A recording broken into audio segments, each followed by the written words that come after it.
lot of you people are confused between these three phones, that is MI A1, Moto G5 S Plus and Lenovo K8 Note. And genuinely speaking, these are giving tough competition to each other right now in the market. We have already reviewed Moto G5 S Plus and Lenovo K8 Note, and today we would talk about MI A1.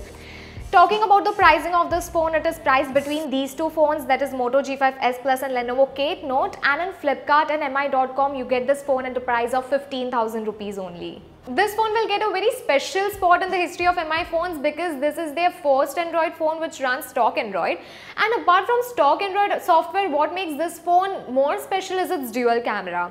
Now let us not jump onto the camera details of this phone, but let us start with its build quality and design. MI A1 is completely made up of metal and curved at the sides, and as you may already know, this phone resembles OnePlus 5, be it its design, its camera structure, which OnePlus 5 ripped off from iPhone 7 Plus. Everything looks a lot like OnePlus 5. The flashlight of this phone, MI has just moved it from right to left. The secondary microphone, which is moved from back to the top of the phone right besides the IR blaster, and the fingerprint sensor is at the back. I think rest all about the phone's build quality is same as the other Redmi phones. The metal body ends in chamfered edges encasing the screen of the phone, which is protected by Gorilla Glass 3. The device is slim and feels perfect with matte black metal design. The screen is 2.5D curved, which makes it easier to touch the edges of the screen. The phone has capacitive buttons which are backlit. The screen provided in this phone is 1080p resolution, which is 5.5 inch, and the screen is not much bright, but it gets very dim at night. It has also got an ambient light sensor which automatically adjusts the screen's brightness. I have used this phone in direct sunlight and I find no issue in reading the screen. The viewing angle is also great, and from any angle the color looks similar. The touch response is also good, but what happened is the screen got a bit wet in rain. So I was like, will this work or not? But yes, it worked fine.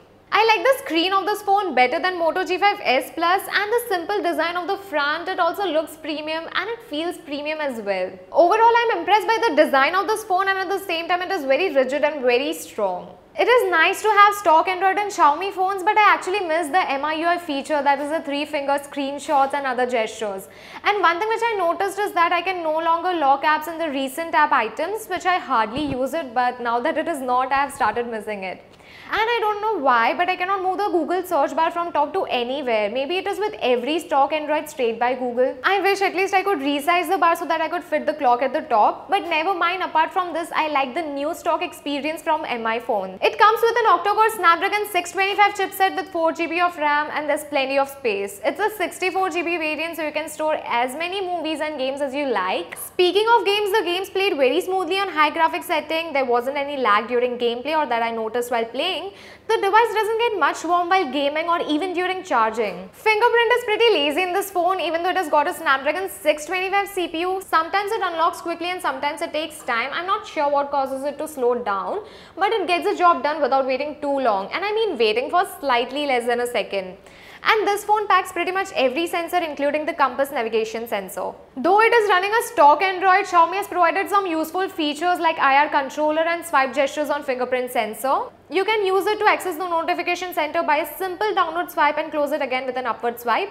I myself found it using more often. And for those who wanted to know about the LED notification provided in this phone, it glows only white. The IR blaster of this phone works flawlessly. I have used it to control the air conditioner, ceiling fan, and also the camera which I am using right now. And it is something which is always appreciated because you don't even find this in most of the high-end devices. Coming to the speaker, the audio is loud, the highs are sharp and the lows are also present. Though this is not the best you could get in this price range, but yeah, we should stop complaining. I love the sound in earphones. The volume was loud, and with good earphones you'll get exceptional sound quality in this price range. Xiaomi has provided the latest USB Type-C port in this mid-range phone, probably hinting us that the future is near. And to be honest, all the smartphone manufacturers should accept this change and switch to the latest hardware even in the low-budget phone. The USB Type-C provides a maximum of 25 Mbps write speed, and read speed is around 50 Mbps. Overall, in the software segment, MI even is doing a really great job. It is running the latest Android Nougat 7.1.2, and the software update from Google means a promised update to Oreo or even Android P in the future. Now let us talk about the camera of this phone. As it is a dual camera setup, it has two 12 megapixel cameras at the back and 5 megapixel front camera. As I said earlier, the camera structure of this phone is a look-alike of OnePlus 5, which is not a bad thing. But I wish they had made it just like OnePlus 5 with premium build quality. The secondary lens of this phone is a telephoto lens, just like the one which we get in OnePlus 5 and iPhone 7 Plus, which helps you zoom the picture twice without losing the quality. The phone is also provided with PDAF autofocus, which focuses in a blink. Various filters and modes are present in the default camera itself. In fact, it is the same camera from the MIUI software. There is beauty mode, group shot, auto HDR and a manual mode. The video recording is supported at 4K, time-lapse and slow-mo mode is also supported. MI even takes good pictures in daylight, the colors are accurate and detailed. Low-light images are not bad, but noise is present. These are the sample images from Xiaomi Mi Max 2 that were taken in different lighting conditions. And this phone is not an ideal phone to take group selfies because close-up images are too close and you cannot even take a good selfie without pushing your hands too far. MI claims it to be a picture-perfect dual camera, and frankly speaking it is. The depth effect is better than Lenovo Kate Note and Moto G5s Plus. The only complaint which I have regarding this phone is that it does not have any kind of stabilization in video. So the videos are quite shaky and blurry.